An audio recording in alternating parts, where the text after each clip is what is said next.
এক ছিল ছোট্ট একটি গ্রাম, যা ঘন সবুজ পাহাড়ের মাঝে অবস্থিত। সেখানে বাস করত এক কৌতূহলী ছেলে, যার নাম লিও, এবং তার দুঃসাহসী বোন মিয়া।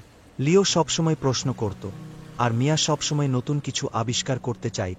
একদিন বিকেলে গ্রামের কিনারায় খেলতে গিয়ে তারা একটি লুকানো পথ আবিষ্কার করে, যা ঘন রহস্যময় জঙ্গলের দিকে নিয়ে যাচ্ছিল, যে জঙ্গলে তাদের কখনো প্রবেশ করতে নিষেধ করা হয়েছে। কিন্তু কৌতূহল তাদের জয় করে নেয়, আর তারা কয়েকটি পা ভিতরে চলে যায়, শুধুমাত্র দেখার জন্য যে সেখানে কি আছে। যখন তারা আরও ভিতরে যায়, তখন গাছগুলি যেন তাদের চারপাশে সংকুচিত হয়ে আসে, আর আলো কমে যায়, সবকিছু নরম সবুজ আলোতে ভরে যায়। হঠাৎ তারা তাদের পেছনে কিছু একটা সরসর করার শব্দ শুনতে পায়। তারা আতঙ্কিত হয়ে ঘুরে দাঁড়ায়, আর দেখে একটুকু উজ্জ্বল একটি প্রাণী, যার ডানা রূপার মতো ঝকঝক করছিল। এটি ছিল একটি পরী। পরীটি নিজেকে লীলা বলে পরিচয় দেয়, এবং সে রহস্যময় জঙ্গলের রক্ষক। লীলা লিও এবং মিয়াকে বলে যে তারা একটি জাদুকরী জগতে প্রবেশ করেছে, যেখানে জঙ্গলের প্রতিটি কোণায় লুকানো রহস্য আছে, কিন্তু শুধুমাত্র যারা শুদ্ধ হৃদয়ের অধিকারী তারাই এই অদ্ভুত সুন্দর পৃথিবী দেখতে পাবে। লীলা ভাইবোনকে তার সাহায্য করতে বলে। প্রাচীন হৃৎপিণ্ড, যা জঙ্গলের জীবন এবং জাদু ধরে রাখে, তা এক দুষ্টু প্রেতাত্মা থর্ন চুরি করে নিয়ে গেছে। এই রত্ন ছাড়া জঙ্গল তার জাদু হারাবে এবং অন্ধকারে নিমজ্জিত হবে। লিও আর মিয়া সাহসী হয়ে লীলাকে সাহায্য করতে রাজি হয়ে যায়। লীলা তাদের হাতে একটি উজ্জ্বল মানচিত্র তুলে দেয়, যা থর্নের লুকিয়ে থাকা জায়গার পথ দেখায়। এই পথে তারা অনেক ধাঁধা সমাধান করতে হবে, জাদুকরী প্রাণীদের বুদ্ধি দিয়ে হারাতে হবে, এবং লুকানো ফাঁদের মধ্যে দিয়ে যেতে হবে। তাদের প্রথম চ্যালেঞ্জ ছিল একটি নদী পার হওয়া, যা একটি জ্ঞানী বুড়ো কাছিম দ্বারা রক্ষিত ছিল। কাছিমটি তাদের একটি ধাঁধা দেয়, আমি মুখ ছাড়াই কথা বলি এবং কান ছাড়াই শুনি। আমার কোনো শরীর নেই, কিন্তু আমি বাতাসে বেঁচে উঠি। আমি কে? লিও এবং মিয়া গভীরভাবে ভাবতে থাকে, এবং তারপর মিয়া বলে ওঠে, একটি প্রতিধ্বনি। কাছিমটি হেসে ফেলে এবং তাদেরকে তার পিঠে নদী পার হতে দেয়।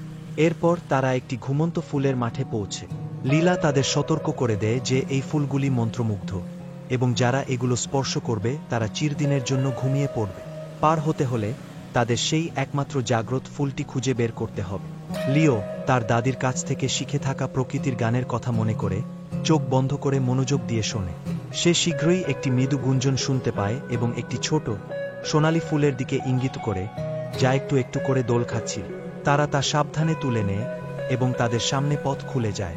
অবশেষে তারা থর্নের আস্তানায় পৌঁছায়, যা ছিল একটি অন্ধকার, বেঁকে যাওয়া গাছ, যার শিকড়গুলি যেন নখরের মতো ছড়িয়েছিল। থর্ন দেখা দেয় ছোট কিন্তু চতুর একটি প্রাণী, যার তীক্ষ্ণ চোখ এবং ধূর্ত হাসি ছিল। সে তাদের একটি বুদ্ধির খেলা খেলার চ্যালেঞ্জ দেয়, প্রতিশ্রুতি দিয়ে যে যদি তারা জিততে পারে তবে সে জঙ্গলের হৃদয় ফেরত দেবে। থর্ন প্রশ্ন করে, যদি তুমি আমাকে দেখো আমি অদৃশ্য, যদি তুমি আমাকে ভাবো আমি অদৃশ্য হয়ে যাব। আমি কে? মিয়া লিওর কানে ফিসফিস করে বলে, এটা কঠিন, কিন্তু আমি মনে করি উত্তরটি একটি গোপন কথা। থর্ন বিস্মিত হয়ে যায়, কিন্তু তাকে স্বীকার করতেই হয় যে তারা সঠিক। সে অনিচ্ছা সত্ত্বেও জঙ্গলের হৃদয় ফেরত দেয়। রত্নটি হাতে নিয়ে লীলা তাদের জঙ্গলের কেন্দ্রস্থলে নিয়ে যায়, যেখানে তারা সেটি একটি পাথরের বেদিতে রেখে দেয়। জঙ্গলে আলো ছড়িয়ে পড়ে এবং উজ্জ্বল রং ফিরে আসে, যখন জাদুগাছ এবং ফুলের মধ্যে আবার প্রবাহিত হয়। পাখিরা গান গায়, এবং জঙ্গলের প্রাণীরা এসে লিও এবং মিয়াকে তাদের ঘর বাঁচানোর জন্য ধন্যবাদ জানায়। পুরস্কার হিসেবে লীলা তাদের প্রত্যেককে একটি ছোট্ট রূপার পাতা আকারের লকেট উপহার দেয়। এগুলি তোমাদের এই অভিযানের কথা মনে করিয়ে দেবে, এবং তোমাদের যে কোনো সময় আমাদের কাছে আসতে দেবে, সে হাসি দিয়ে বলে। লিও এবং মিয়া ঠিক সূর্যাস্তের সময় বাড়ি ফিরে আসে, তাদের হৃদয় পূর্ণ রহস্য এবং মন ভরতি সারা দিনের অ্যাডভেঞ্চার দিয়ে।